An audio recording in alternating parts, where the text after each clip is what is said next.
Well, the tension in the book really worked cinematically. You know, if you read the book, you could definitely get an instinct for how it would work as a film, because the structure basically lets you find out things as you go, but it sets up perception in the beginning. So you think from the very beginning you like the Coogan character, you don't like the Richard Gere character as a politician.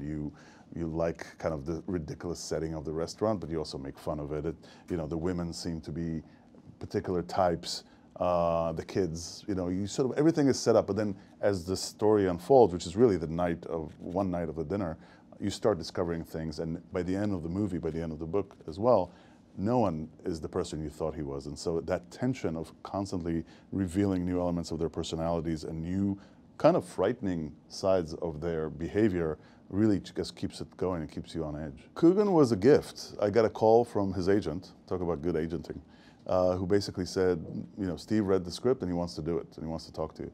So I got on a Skype call with him and we started talking, and we didn't really talk about the script. We talked about politics, we talked about philosophy, we talked about life, and I realized that he is kind of like the character. He can just go off on a tangent and just start ranting and start getting angry at the injustices of the world, which I am very attracted to as well. And so our conversations were very fluid, and it was very clear that he gets the role and he can be that guy. The funny thing about it was that we were looking for someone to be Richard Gere's brother, so that there had to be some sort of hint of possibility that they came from the same place. And if you saw The Trip, Coogan famously imitates Richard Gere in it, somewhat jokingly.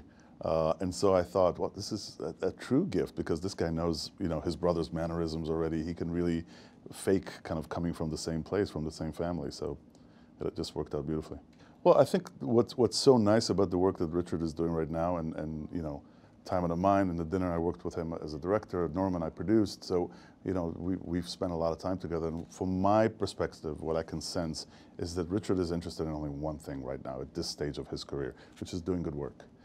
It's really not a Hollywood lifestyle that he leads. It's not. He doesn't even live in Hollywood. He's been in New York for a long time. He's accomplished a lot in that world. That world kind of doesn't exist anymore. Hollywood has become a very specific kind of thing, making specific kind of movies. And a lot of people are sort of talking about the China factor and all that kind of stuff. I don't think that's really the reason he's not doing these big films. I think he gets offers to do these big films, but he's just interested in being in New York, being close to his son, and doing good work. And I think that people forget, and if you can actually go to even the most commercial films that he's made, people forget what a good actor he is.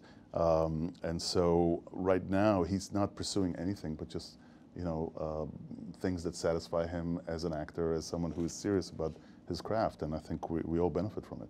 We're in a state of flux. I think people don't know exactly where things are going. I think independent film is something that is going to go away in its current form. I think the traditional distributor, the traditional theatrical distribution are just going to be a thing of the past, and very much specialized. Jean-Luc Godard said that in the future movies will be in museums. And I think that as we go deeper and deeper into the digital revolution and the streaming platforms, it would be irreversible.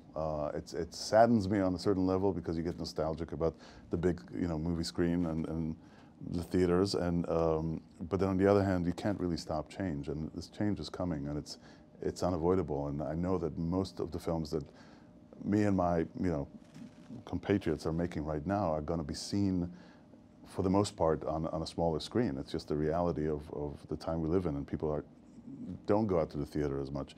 So you try to make movies that are special enough to kind of seduce people to go out to the theaters, but life has become quite chaotic for everyone, and quite quite urgent in terms of what you're dealing with in life. It's no wonder that people just want to sit at home and just kind of feel safe and watch things at home. So I wish it was otherwise, just from a nostalgic perspective, but also, any change could bring excitement to new forms and new ideas. So I'm curious about what's ahead.